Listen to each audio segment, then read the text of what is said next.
What's happening, boys and girls? How the devil are we? Shanksy here, and today we are going to be covering every single item in Phasmophobia and talking about everything you need to know about it, starting right now. But first, intro.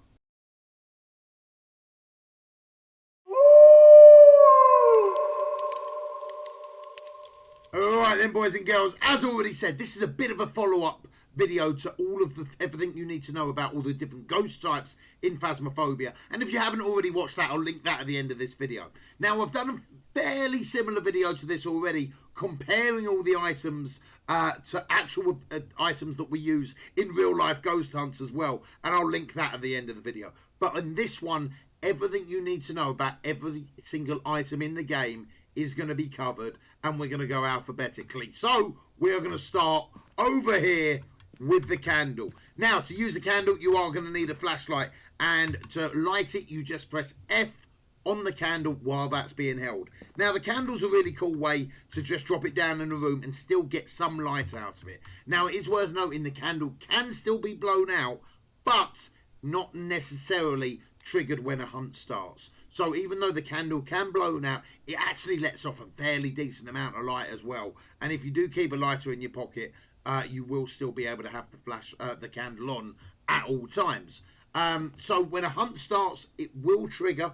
It will turn off all the lights and all your electricals and stuff like that. But the candle will not necessarily go out, which can prove it pretty useful for certain rooms. Now, unfortunately, you can only throw the candle at this point by pressing G, and there's not a place down option yet, but they are working on that.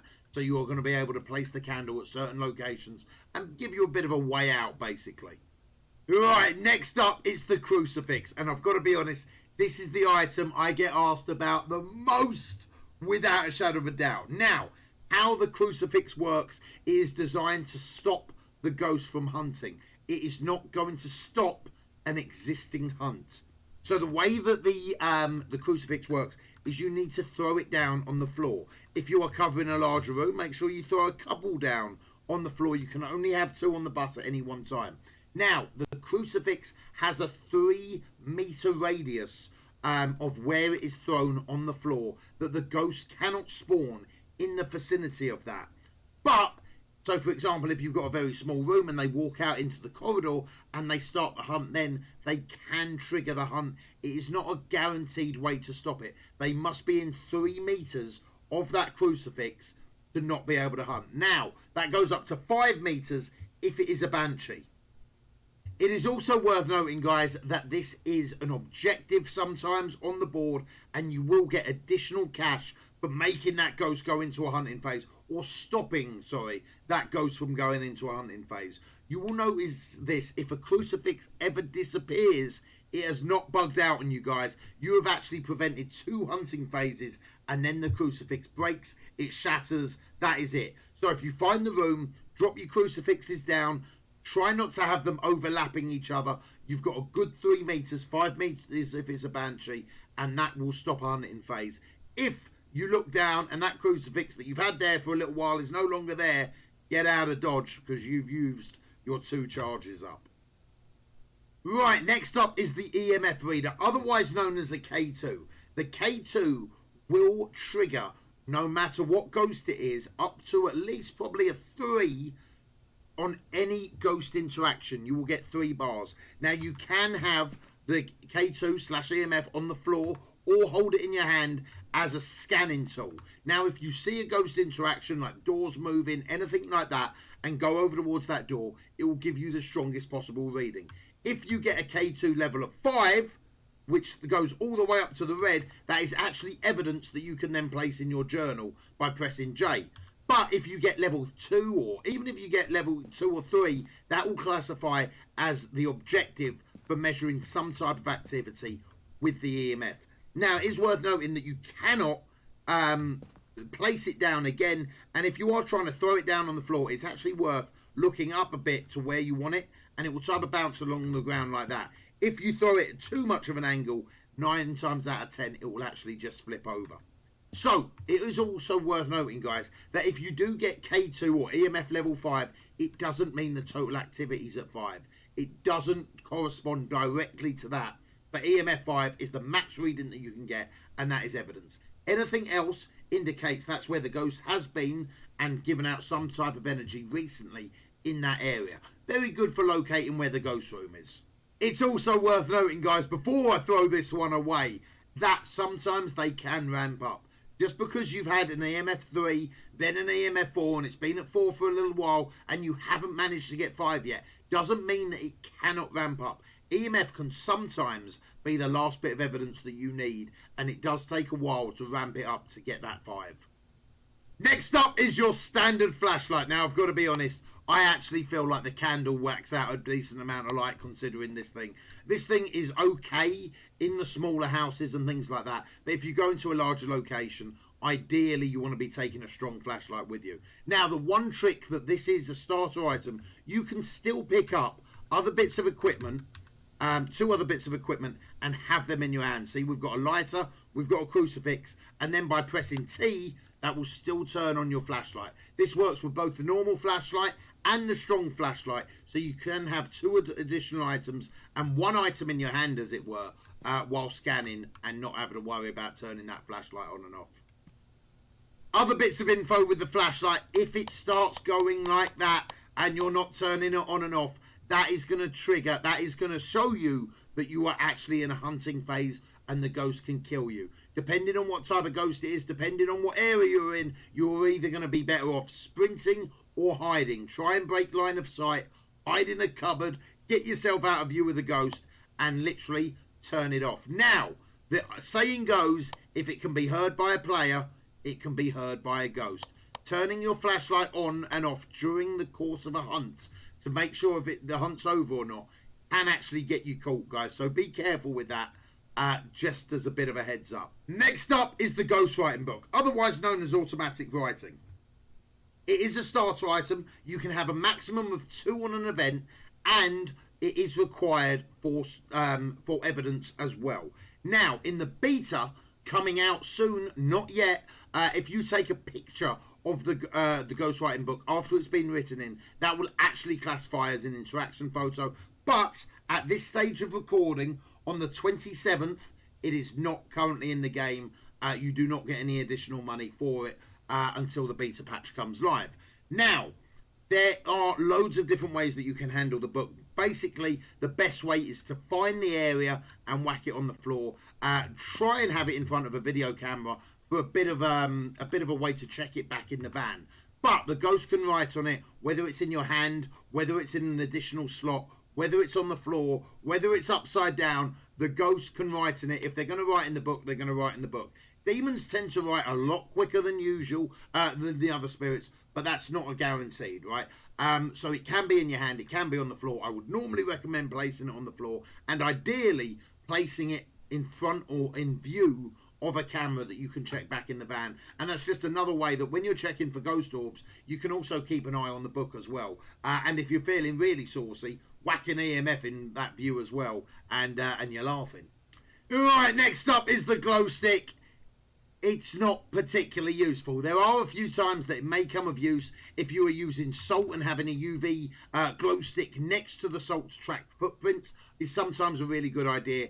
Other times, in big locations, planting them on your way out is a decent idea as well. They emit a tiny amount of light. I've done challenges where I'm only allowed to use these things. They're pretty bloody useless, right? You're allowed 2 of them, and they only cost 20 bucks a pop, but they're just not very good. Next up is the head-mounted camera, otherwise known as the old GoPro. Now, these are absolutely beautiful because they do not require an item slot. You can still take your torch, 2 other items, and a head-mounted camera. And when you go into the room, you'll be able to see over here that we can see everything that we can see on that monitor. Now, if you're like me and you're playing in a group, I like being in the ghost room for as long as possible. I'm normally the guy with the camera that's calling out trying to get a picture, right? So, if I'm in that room, someone back in the van can use the walkie-talkie and let me know to have a slow little look around the room to see if they can see any ghost orbs. It's very, very handy to have, especially when it doesn't take an item slot up, nor do you need to worry about repositioning the tripod or anything like that, because if he needs to see the other end of the room, I can literally just move and they can see the other end of the view. Whatever you see they can see back in the van. So well worth having, especially because it doesn't take an item slot. It's a little bit on the steep side. It's $60, and you can have 4 of them, 1 for each player. If they are on the wall, guys, make sure you take them out with you. Now, next up are these infrared light sensors. I've got to be honest, they're not very good. You can have 4 of them on an event, and you place them on the wall. Much like a motion sensor, they will emit light when something walks past. However, they are not tied back to anything in the van, nor are they an additional objective. Normally, if you can find the ghost room, you can get away without using these, and at $65 a pop, I don't think they're very useful. Sometimes with a hallway ghost, you can use them, and the way that you use them is walking up to the wall and by pressing F on the particular wall when you want to lay them down. Now, if you then wanted to move them, you can, but I've got to be honest, guys, in a whole load of hunts, and I'm well over level 200 now, I've never really found a decent enough use for these. I think they need to be buffed, and they need to be buffed quite big. Now, we loosely covered the lighter already, but you need it to light smudge sticks, candles, and you can also light candles that you find in the actual venue itself. They won't emit as much light as the candle that you brought in, but you will need them to light anything like that. Literally, just have it in your other hand when you've grabbed a smudge stick or something like that, and that will light them up. That will allow them to be used. Simple as, really. Now, next up are these little beauties, the motion sensor. They are, at this point in time, the most expensive item in the game at $100 a pop. You can have up to 4 of them on a hunt, and they are sometimes an additional objective as well. When you place them down, you will see a red line that goes out. Now, if anything was to walk through that red line, it would turn into green, and that would give us the motion of the ghost. Sometimes pretty decent for working out where they are, especially if they're a hallway ghost. Depending on what hallway, you might just want to back out anyway, right? But motion sensors, walk up to a wall like so, press F on the wall, try and have them at waist level or at least below the eye line so everything can trigger it, and if anything moves through that motion sensor, you will hear a beep, and that light in here will turn green. The second you've heard that beep and that turns green, if you have the motion sensor presence up there, that will get crossed off super quickly. Again, really handy to set up in the ghost room, especially when you know the ghost is already there, just to get that additional bit of dough, right? Other than that, if they're a hallway ghost, they can be incredibly useful to help narrow down where you're going. But for $100 a pop, they want to be, right? Decent item, and it is an objective well worth having in your kit. At least 1. I wouldn't actually recommend 4 at any time, unless maybe you're doing Pro Asylum with a group that really know what they're doing, or you've just got bundles of cash. But if you've got bundles of cash, you might not be watching this video. So try and have 1 in your kit, but don't stress yourself out too much about it. Now, it is worth noting that they do unlock at level 6, so you cannot buy these until you hit level 6 anyway. Next up is, in my opinion, probably one of the worst items in the game, the Parabolic Microphone. Now, what the Parabolic Microphone is meant to do is allow you to hear sounds through walls when you're searching a big location and things like that. What it quite often does is it will only pick up the sounds in the direction that it's being pointed at, and you may miss something really, really clear, like a door being open next to you. Now, they do require you to be level 7 to get a Parabolic Microphone, and you are only allowed 2 in your kit. At this point, they cost $50, and I feel like there are definitely better items that you could take to scan a location. But it is worth sometimes using, especially if you're really struggling in Asylum and things like that. So, in my opinion, not a great item at all. Parabolic Microphone, in all fairness, is probably the most useless item out of all of these. It is worth noting, though, it will normally say 000 on the Parabolic Microphone, and you are looking for anything between 2 upwards for a sound that may be worth checking out. It also will pick up on additional players, so if you know that someone's downstairs, for example, or further down that corridor, it is going to pick up on them opening and closing doors and things like that. So, it needs a buff. Next up is your photo camera. This is your money maker, baby. You are going to be taking pictures of absolutely everything that you can. Interactions, dirty water, fingerprints, take a picture of the ghost, you name it. This is going to get you loads of additional cash. which is then multiplied by the difficulty selector, as it were. Now, it's also worth noting this is part of your starter kit, but you only get one camera with 5 photos in it. You can take up to 3 different cameras, each with 5 photos. So technically you get 15 photos, but you actually, I think, only get 12 because you can only use the ones that are in your journal. Now, as far as photo objectives go, you can either have capture a photo of dirty water in a sink or capture a photo of the ghost. With daily challenges, you can take a photo of the ghost, get a $1 bonus for photos, play with another hunter, and discover the ghost type. So there is lots of additional objectives that you need with this starter camera. Now, things that will give you additional money are ghosts, fingerprints / footprints. Keep in mind though, footprints are not fingerprints for evidence. Dirty water, Ouija board, interaction, which is doors moving, phones ringing, radios playing, etc. Dead body will give you additional money. Voodoo doll after you've thrown it down. The bone and the ghostwriting book at the moment in the beta anyway.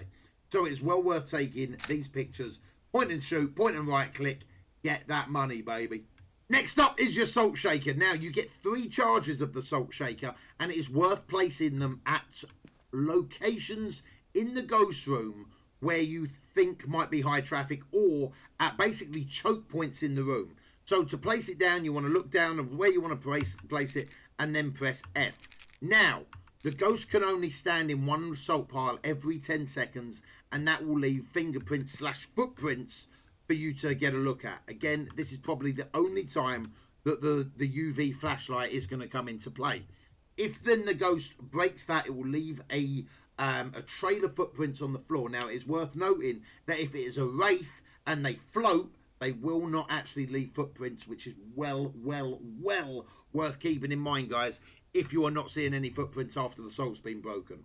Now, these are really good for basically using choke points, following where the ghost is type of walking around, and then using your crucifixes to lay down at the appropriate place. Keep in mind they've got a 3 meter or a 5 meter range. It's pretty damn handy. Also gets you a nice little bit of money.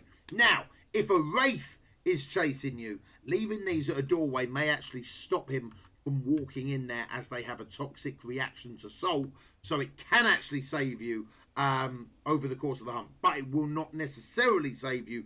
Do not rely on that too much. Make sure you're still hidden. Next up is Sanity Pills. You can take 4 of these on a ghost hunt. They do cost you $45 each, and they only have the one use. If you take them, right click on them, bop, your sanity's increased by 30%, and the sanity is what allows the ghost to start hunting. So keep that sanity up, boys and girls, but you've only got 4 of them.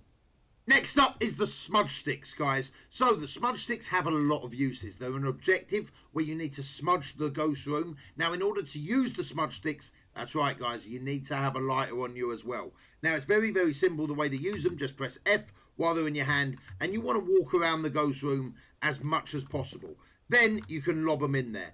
Now, the beauty about this will stop the ghost hunting for 90 seconds. If it's a spirit, it will stop hunting for 180 seconds. Now, they also have an additional use to that as well, that if you are actually being hunted and the ghost is chasing you, if you do have these little bad boys on you and you light them up, type of lob them at the ghost will stop chasing you for 4 seconds. Unless it's a Yuri, it will actually stop chasing you for 90 seconds, which is the whole course of a hunt, and then some, even on professional difficulties.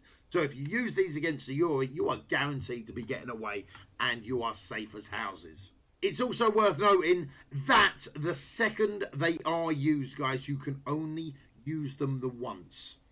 After you use them in the ghost room, it will dramatically increase activity, but stop that hunt from happening, which is really good to know.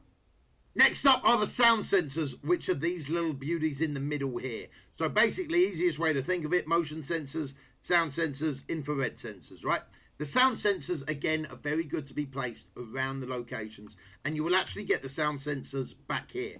I've already placed one in the lobby, which we can see there now. We've got a yellow area that if anything does trigger throughout that yellow area, we will get how loud it was on the sound sensors here. Very handy for large locations, pretty much imperative for hallway ghosts and things like that. But to be honest, on the smaller locations, they're not really that well used. I think they do need a bit of a buff. I'm not really sure how to buff them, but I do feel like they could be a little bit more useful. Hopefully they can think of something for them. Next up is the Spirit Box, otherwise known as the Franks Box. This again will work in your hand or work on the floor. Now, if you're using push to talk, you want to hold down V and ask questions like, is there anyone here? Can you hear me? Give me a sign. Now, if nothing detected comes up, you know for a fact your microphone is working in game. There are lots of different questions that you can ask the Spirit Box, guys, and I think I'm actually going to do a video covering all of those coming up in the next week or so. So make sure you hit that subscribe button if you've not already done so, if you want to know all the things that you can ask via the Spirit Box.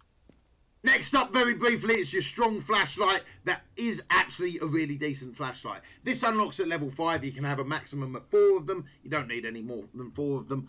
So 1 for each of your team, and this actually knocks out a really decent amount of light. Again, the same with everything else is you can actually have other items in there and just press T to turn this bad boy on.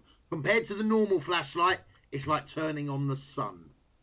Next up is the thermometer. Now, I've got to be honest, guys. I think at this point in time, it is the strongest item in the game. They are already talking about nerfing it a little bit because it is that strong at helping you work out where that ghost room is. What you are looking for is on the thermometer is 10 degrees or lower. 10 degrees will give you the ghost room, or at least the room where the ghost has been recently. 2 or lower is actually classified as freezing temperatures. So if you see that go 0, 2, 0, 0, that is actually freezing temperatures, even though that's not gone into the negative. It's also worth noting, guys, some rooms can start to get considerably colder the more the activity ramps up. So just because it's not immediately freezing temperatures doesn't mean you're not going to get freezing temperatures at some point during that investigation.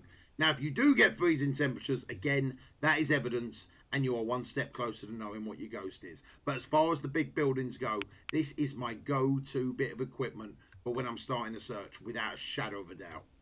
Next up is the tripod. Now, it is worth noting that you can pick up a camera, a video camera from over here, walk towards a tripod, and just press F on it to have it already set up. You can then carry the tripod with the video camera set up as one and literally just go dump that in the corner of the ghost room. Make sure it's turned on, and again, it's then going to come over to your cameras over here. We're getting a nice look out the back of the truck. It's well worth noting that, guys, the amount of times I see people pick up a video camera, then pick up a tripod, and then try and set it up afterwards, it just doesn't make sense. Use it all as one item, guys. Now, with a video camera, ideally you want to have it on a tripod, but you can early in the game, if money's a bit of an issue, use different platforms and try and get it as high up off the ground as possible. Make sure you angle it by holding down your left click button to the place that you want it, so you can really see the most of the room and start searching for those ghost orbs. Last but not least, guys and girls, it is the UV flashlight. Now, the UV flashlight should actually be the video camera last, right? But we actually touched on the video camera there. The UV flashlight can be used in conjunction when you've got your normal torch as well. But make sure you turn your normal torch off when you are scanning different doors and things like that. Now, it is worth noting, guys, that you want to be looking on windows, doorways, doors, and the actual light switches for fingerprints. This will then light them up as a big green glowing hand, or maybe just a thumbprint, whatever, to give you your next bit of evidence. Now, you can still use the video camera if you've seen the UV flashlight, if you've seen the fingerprint, and still take a picture of it, and it will come up as a picture of the fingerprints, even though the UV light's not been on it. Again, making the photo camera a really indispensable tool on a ghost hunt. So that is it, guys and girls. We have absolutely wrecked the van. We've thrown everything everywhere, but we have shown off every single item in Phasmophobia. Now, as for me, the ones that I would grab starting off a hunt are literally, I would go with the thermometer, I would go with the photo camera, and I would go with the strong flashlight. That is literally my starting kit.